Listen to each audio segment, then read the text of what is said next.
आप सभी का स्वागत है।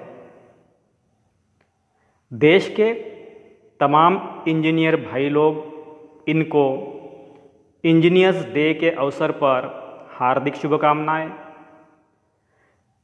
देश में युवा व्यक्ति जो इंजीनियर बनना चाहते हैं उनको भी शुभकामनाएं, जो देश की तरक्की के लिए विकास में योगदान देने के लिए उन सभी इंजीनियर भाइयों को नमस्ते और हार्दिक शुभकामनाएं।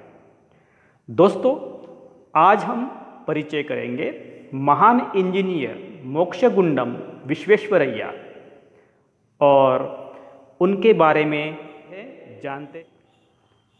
15 सितंबर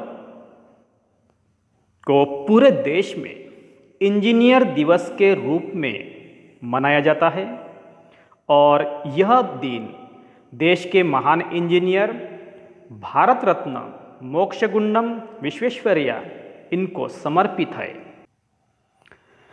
दोस्तों, हम परिचय कर रहे हैं महान इंजीनियर विश्वेश्वरैया। उनका जन्म 15 सितंबर 1860 को हुआ था। वह भारत के केवल महान इंजीनियर ही नहीं थे, तो वह अर्थशास्त्री, स्टेट्समैन के साथ साथ देश के राष्ट्र निर्माता भी थे। उनके बारे में बताते हुए हम देखेंगे आरंभिक शिक्षा। उनका जन्म मैसूर के कोलार जिले के चिक्काबल्लापुर तालुका में 15 सितंबर 1860 को हुआ था। उनके पिता का नाम श्रीनिवास शास्त्री और माता का नाम वेंकाचम्मा था। उनके पिता संस्कृत भाषा के विद्वान थे और उनकी जो प्रारंभिक शिक्षा है वह उनके जन्म स्थान से ही पूरी हुई थी। आगे की पढ़ाई के लिए उन्होंने बेंगलुरु के सेंट्रल कॉलेज में प्रवेश लिया, लेकिन यहाँ उनके पास धन का अभाव, पैसे का अभाव होने के कारण उन्हें ट्यूशन करना पड़ा। विश्वेश्वरैया ने 1881 में बीए की परीक्षा में अव्वल स्थान प्राप्त किया और बाद में मैसूर सरकार की मदद से इंजीनियर की पढ़ाई के लिए पूना के साइंस कॉलेज में दाखिला प्रवेश लिया। 1883 की एलसी और एफसी, जिसको हम वर्तमान समय में बी की उपाधि कहते हैं, ये परीक्षा में प्रथम स्थान प्राप्त करके अपनी योग्यता का उन्होंने परिचय दिया और इसी उपलब्धि के चलते महाराष्ट्र सरकार ने इन्हें नासिक में सहायक इंजीनियर के पद पर नियुक्त किया था। इस तरह से अपने शालेय जीवन से ही वह अपने मेधावी स्वरूप का परिचय दे रहे थे। इनको कर्नाटक का भगीरथ भी कहा जाता है। क्यों? तो दक्षिण भारत के मैसूर, कर्नाटक को एक विकसित एवं समृद्धशाली क्षेत्र बनाने में विश्वेश्वरैया का एक अभूतपूर्व योगदान है। तकरीबन 55 वर्ष पहले जब देश स्वतंत्र नहीं हुआ था, तब कृष्णराज सागर बांध, Bhadravati iron and steel works, Mysore sandal oil and soap factory, Mysore विश्वविद्यालय, बैंक ऑफ मैसूर समेत अन्य कई महान उपलब्धियां विश्वेश्वरैया ने कड़े प्रयास से ही संभव हो पाई। इसलिए उन्हें कर्नाटक का भगीरथ कहते हैं। तो ये हो रहा उनका योगदान इन उद्योगों की सहायता में।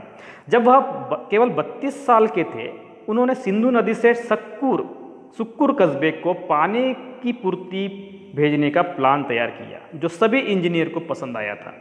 सरकार ने सिंचाई व्यवस्था को दुरुस्त करने उपायों को ढूंढने के लिए समिति बनाई। इसके लिए विश्वेश्वरैया ने एक नए ब्लॉक सिस्टम को इजाद किया, एक नया निर्माण किया। उन्होंने स्टील के दरवाजे बनाए जो कि बांध से पानी के बहाव को रोकने में मदद करता था। उनके इस सिस्टम की प्रशंसा ब्रिटिश अधिकारियों ने भी मुक्तकंठ से की थी। आज ये प्रणाली पूरे विश्व में प्रयोग में लाई जा रही है। यही उनका सबसे बड़ा योगदान है।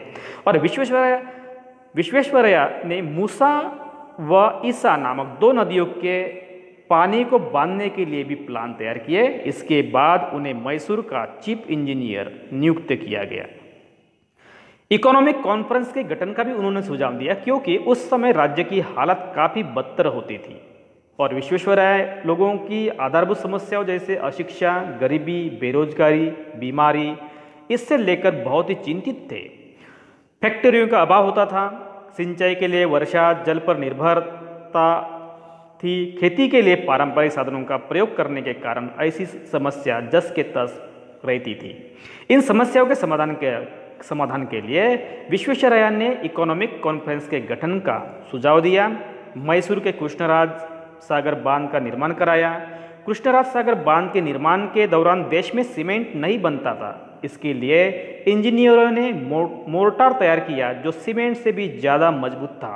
1912 में विश्वेश्वरैया को मैसूर के महाराजा ने दीवान यानी मुख्यमंत्री नियुक्त कर दिया था। तो इस तरह से विश्वेश्वरैया इकोनॉमिक कॉन्फ्रेंस के गठन का सुझाव देने के बाद तरक्की करने के लिए महत्वपूर्ण योगदान दिए थे। वो केवल इंजीनियर नहीं थे, तो शिक्षा के क्षेत्र में भी उनका योगदान काफ़ी महत्वपूर्ण है। उनको शिक्षा की महत्ता को वो भली भांति समझते थे। लोगों की गरीबी और कठिनाई का मुख्य कारण वह अशिक्षा को मानते थे और इसीलिए उन्होंने अपने कार्यकाल में मैसूर राज्य में स्कूलों की संख्या 4,500 से बढ़ाकर 10,500 कर दिया है। इसके साथ ही विद्यार्थियों की संख्या भी उन्होंने 1,40,000 से 3,66,000 तक पहुंचा दी गई। मैसूर में लड़कियों के लिए अलग हॉस्टल तथा पहला फर्स्ट ग्रेड कॉलेज, जिसको हम महारानी कॉलेज बोलते हैं, वह खुलवाने का श्रेय भी विश्वेश्वरैया को ही जाता है। उन दिनों मैसूर के सभी कॉलेज मद्रास विश्वविद्यालय से संबंधित थे, अफिलिएटेड थे। उनके ही अथक प्रयासों के चलते मैसूर विश्वविद्यालय की स्थापना हुई, जो देश के सबसे पुराने विश्वविद्यालय में गिने जाते हैं। इसके अलावा उन्होंने श्रेष्ठ छात्रों को अध्ययन करने के लिए विदेश जाने हेतु छात्रवृत्ति, जो स्कॉलरशिप बोलते हैं, इसकी भी व्यवस्था की। उन्होंने कई कृषि, इंजीनियरिंग, औद्योगिक कॉलेजों को भी खुलवाया था। उनका कहना था कि उद्योग देश की जान होती है और वह उद्योग को देश की जान मानते थे। इसीलिए उन्होंने पहले से मौजूद उद्योगों जैसे सिल्क, संदल, मेटल, स्टील आदि को जापान व इटली के विशेषज्ञों की मदद से और अधिक विकसित किया। धन की जरूरत को पूरा करने के लिए उन्होंने बैंक ऑफ मैसूर खुलवाया। इस धन का उपयोग उद्योग धंधों को विकसित करने में किया जाने लगा। 1918 में विश्वेश्वरैया दीवान पद से निवृत्त हो गए। औरों से अलग विश्वेश्वरैया ने 44 वर्ष तक और सक्रिय रहकर देश की सेवा की। सेवानिवृत्ति होने के बाद भी सेवानिवृत्ति के 10 वर्ष बाद भद्रा नदी में बाढ़ आ जाने से भद्रावती स्टील फैक्ट्री बंद हो गई।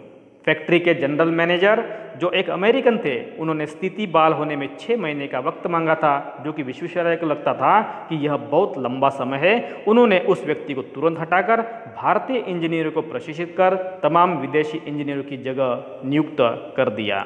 मैसूर में ऑटोमोबाइल तथा एयरक्राफ्ट फैक्ट्री की शुरुआत करने का सपना मन में संजोए विश्वेश्वरैया ने 1935 में इस दिशा में कार्य शुरू किया।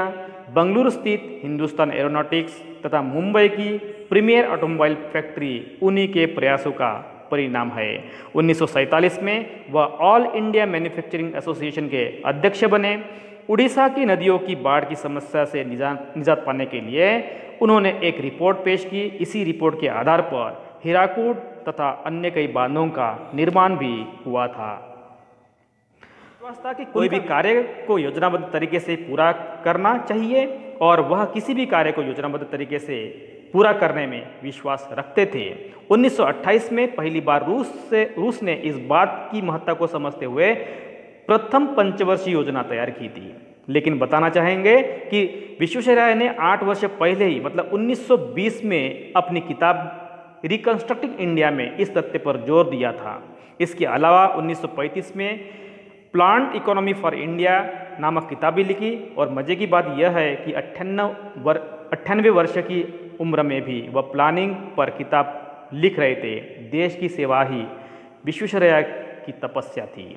1955 में उनकी अभूतपूर्व तथा जनहितकारी उपलब्धियों के लिए उन्हें देश के सर्वोच्च सम्मान भारत रत्न से उनको नवाजा गया।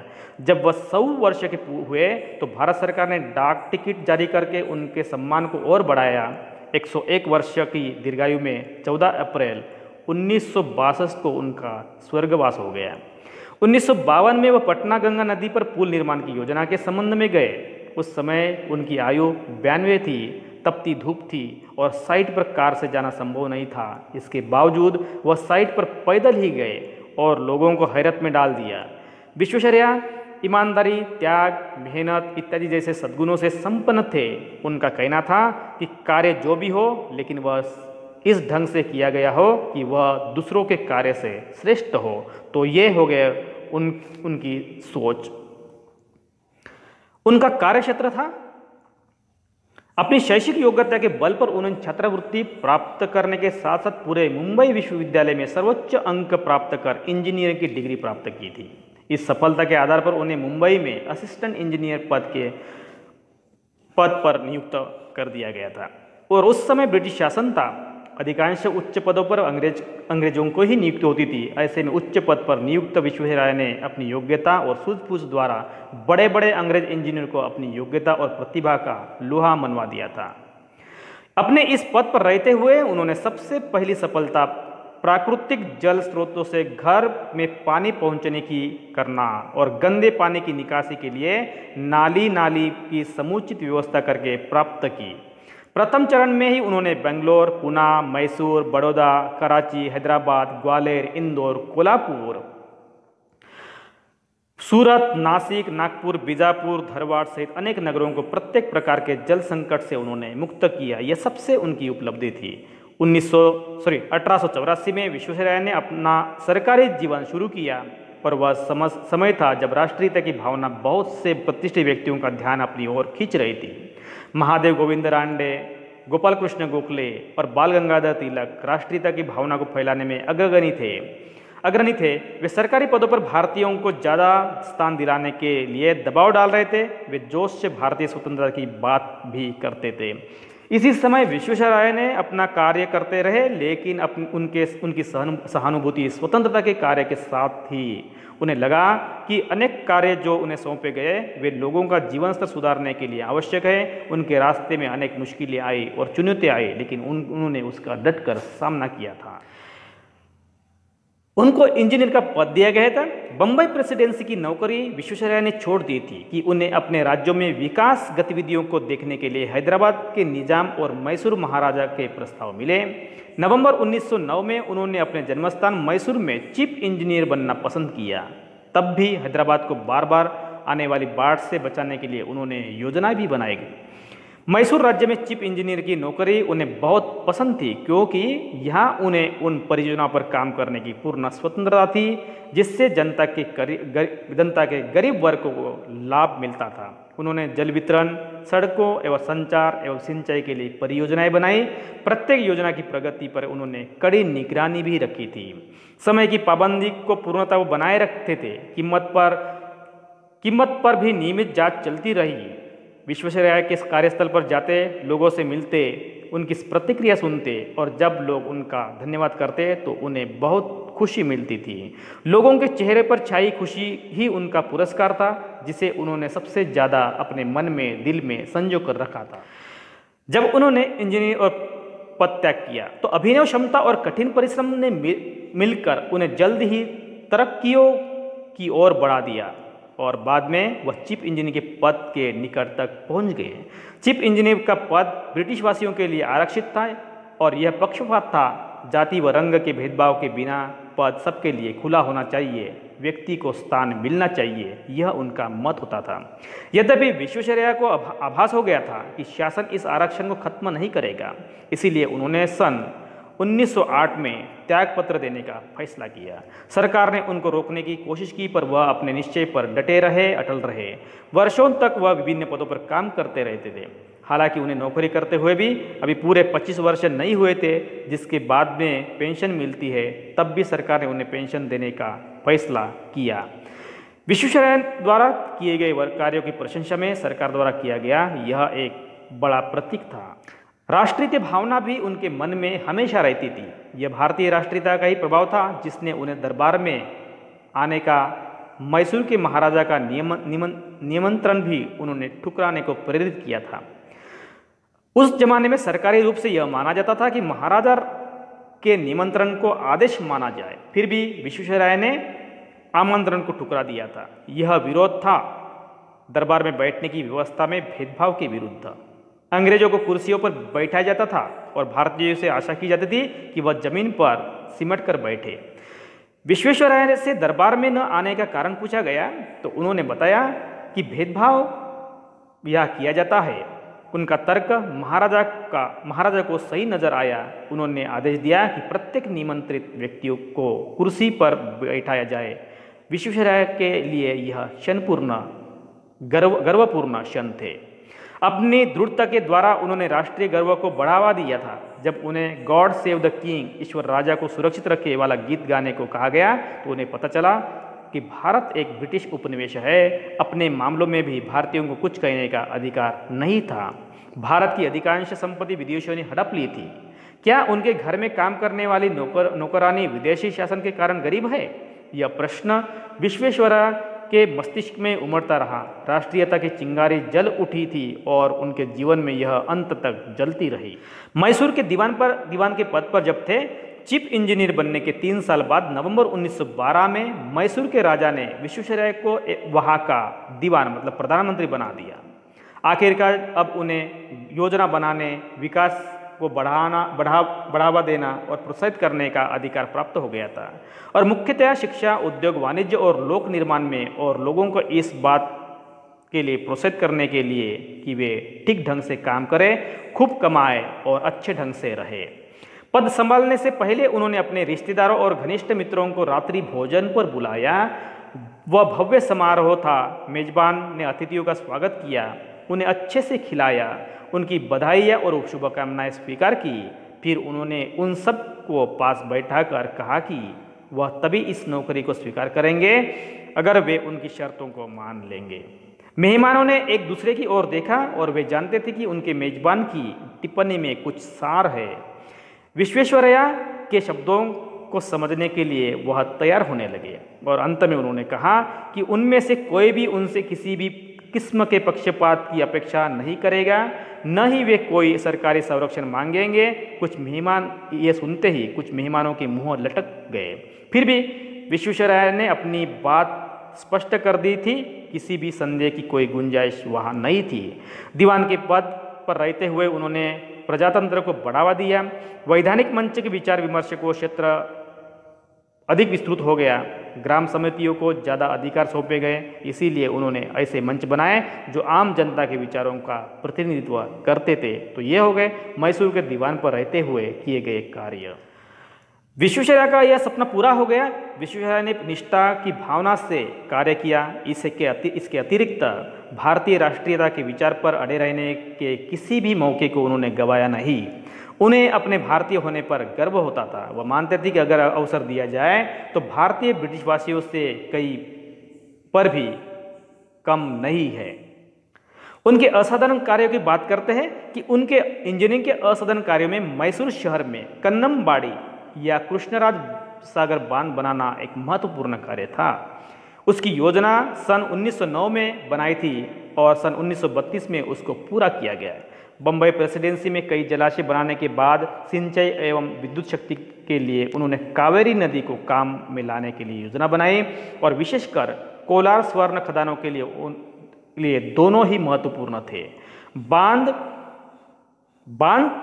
124 फुट ऊंचा था, जिसमें 48,000 मिलियन घन फुट पानी का संचय किया जा सकता था, जिसका उपयोग 1,50,000 एकड़ भूमि की सिंचाई 60,000 किलोवाट ऊर्जा उत्पन्न करने के लिए होना था। तब तक कृष्णराज सागर बांध भारत में बना सबसे बड़ा जलाशय हुआ था और इस बहुउद्देशीय परियोजना के कारण अनेक उद्योग विकसित हुए, जिससे भारत की विशालतम चीनी मिल मैसूर चीनी मिल भी शामिल है। अपनी दूरदृष्टि के कारण विश्वेश्वरैया ने परिस्थिति विज्ञान के पहलू पर भी ध्यान दिया था। मैसूर शहर में आने वाला प्रत्येक यात्री कृष्णराज सागर बांध और उसके पास ही स्थित प्रसिद्ध वृंदावन गार्डन देखना एक आवश्यक कार्य मानता था। वह फवारों का जल प्रपात, मरमर पक्षी और आकर्षक फूलों की बहुतायत देखते ही बनती थी। तो इस तरह से उन्होंने असाधारण कार्य को अंजाम दिया।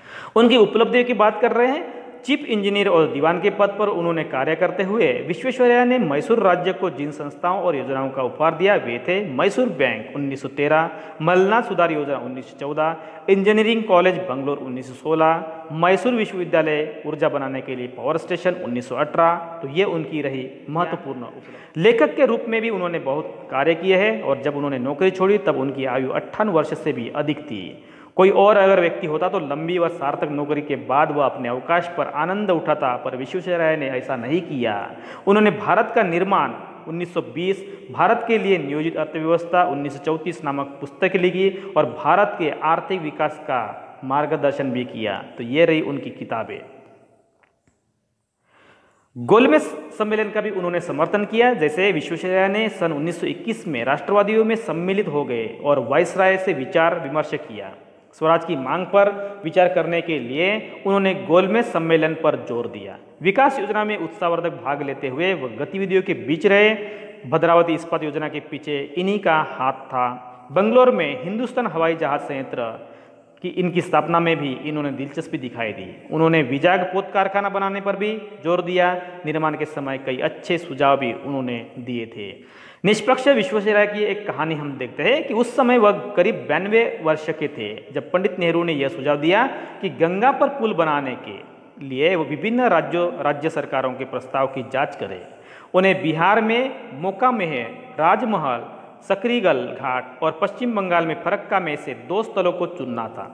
नेहरू ने यह कहकर उन्हें चुना कि वह ईमानदार, चरित्रवान व उदार राष्ट्रीय दृष्टिकोण रखने वाले इंजीनियर हैं जो पक्षपात रहित निर्णय ले सकते हैं, स्थानीय दबाव से ऊपर उठकर कार्य कर सकते हैं और उनके विचारों का सब लोग सम्मान करते हैं एवं वे सब उनको स्वीकार करते हैं।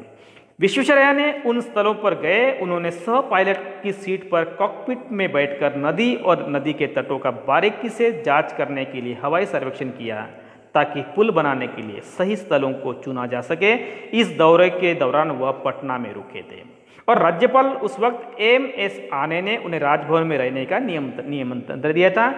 विश्वेश्वरैया ने यह कहते हुए अस्वीकार किया कि वह उनके लिए अनुचित होगा कि वह राज्यपाल की मेहमान नवाजी का आनंद उठाए, जबकि समिति के अन्य सदस्य होटलों में रहेंगे। ये उनको मंजूर नहीं था। तो राज्यपाल ने तब समिति के सारे सदस्यों को आमंत्रित किया। बाद में MS आने ने कहा, सुविधा से पहले कर्तव्य विश्वेश्वरैया का आदर्श है। अंततः विश्वेश्वरैया ने पुल बनाने के लिए मोकामेह और फरक्का नामक स्थानों का सुझाव दिया। भारत रत्न विश्वेश्वरैया अपनी शताब्दी पूरी करने के बाद भी यह महान व्यक्ति पूरी तरह स्वस्थ था। वह सुबह शाम सैर पर जाते। वह सदा समय के पाबंद रहे और उनमें जीने का उत्साह सदा बना रहा। वह अपने विचारों में पूर्ण रूप से स्वतंत्र थे। जब उन्हें 1955 में भारत रत्न प्रदान किया गया तो उन्होंने पंडित नेहरू को लिखा, अगर आप यह सोचते हैं कि इस उपाधि से विभूषित करने में मैं आपकी सरकार की प्रशंसा करूंगा तो आपको निराशा ही होगी। मैं सत्य की तह तक पहुंचने वाला व्यक्ति हूं। नेहरू ने उनकी बात की प्रशंसा की और उनको आश्वासन भी दिया कि राष्ट्रीय घटनाओं और विकास पर टिप्पणी करने के लिए वह स्वतंत्र है। यह सम्मान उन्हें उनके कार्यों के लिए दिया गया है, इसका मतलब उन्हें चुप कराना नहीं है। तो इस तरह से नेहरू द्वारा भी स्पष्टीकरण दिया गया। उनको सम्मान 1905 में उनको ब्रिटिश शासन की ओर से commander of the order of the Indian empire से भी उनको सम्मानित किया गया और 1955 में उनको भारत रत्न भी प्रदान किया गया। यूरोपीय दरबार में और भारतीयों का अपमान, ये कुछ किस्से हैं उनके जो देखते हैं कि उन दिनों मैसूर के राजा दशहरा के दौरान एक दरबार का आयोजन करते थे और चूंकि तब भारत पर अंग्रेजों का शासन था, इसलिए दरबार का एक दिन यूरोपीय दरबार के नाम से होता था जो अंग्रेजों को समर्पित होता था। उस दिन अंग्रेजों को आरामदेह कुर्सियां मुहैया की जाती थी, जबकि भारतीय नागरिकों को नीचे जमीन पर बैठना पड़ता था।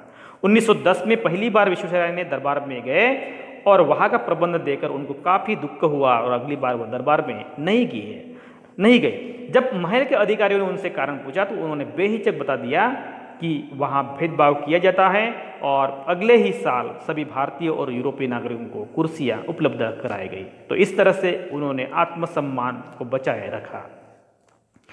ब्रिटिश अधिकारी को झटका भी दिया, जैसे कि ब्रिटिश अधिकारी ने विश्वेश्वरैया को पत्र लिखकर कहा था कि महाराज के दरबार में, क्योंकि ये दीवान थे उस वक्त, महाराज के दरबार में कुर्सी ज़्यादा ऊंची होती है, इसीलिए उसको पैर रखने के लिए एक गद्दा चाहिए।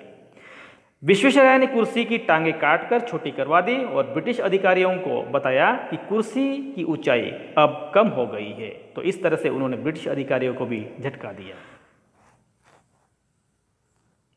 रेलगाड़ी का भी एक दिलचस्प किस्सा है। या एक बार विश्वेश्वरैया ने रेलगाड़ी के सफर के दौरान कुछ ऐसा असाधारण कारनामा किया और उसको अंजाम दिया कि सब लोग हैरान रह गए। दरअसल उन्होंने अचानक जंजीर खींचकर रेलगाड़ी को रोक दिया था। इससे वहां मौजूद यात्री उनको भला बुरा कहने लगे और उस वक्त गार्ड भी आ गए।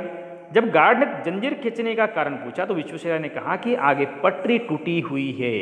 वहां मौजूद लोग इस बात पर हैरान थे कि विश्वेश्वरैया को वहां बैठे बैठे पटरी के टूटी होने का आखिरकार पता कैसे चल गया।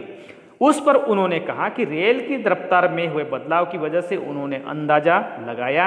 वाकई में जब जांच पड़ताल की गई तो कुछ दूरी पर पटरी के जोड़ खुले हुए पाए गए।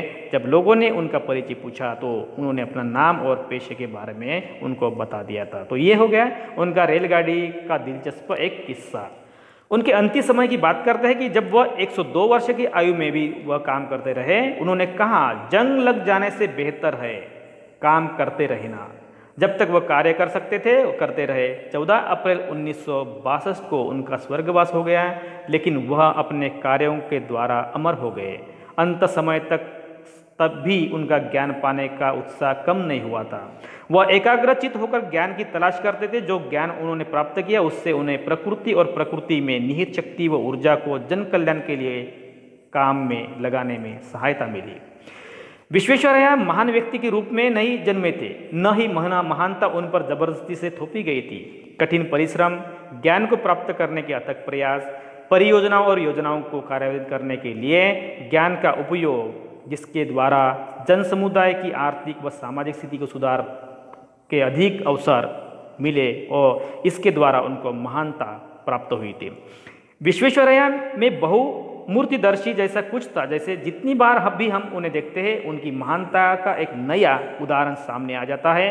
चाहे उन्होंने किसी भी दृष्टिकोण से सोचा हो, उनकी महानता का कोई मुकाबला नहीं कर सकता। उनकी गहन राष्ट्रीयता की भावना ही है जो हमारा ध्यान आज भी उनकी ओर आकर्षित करती है।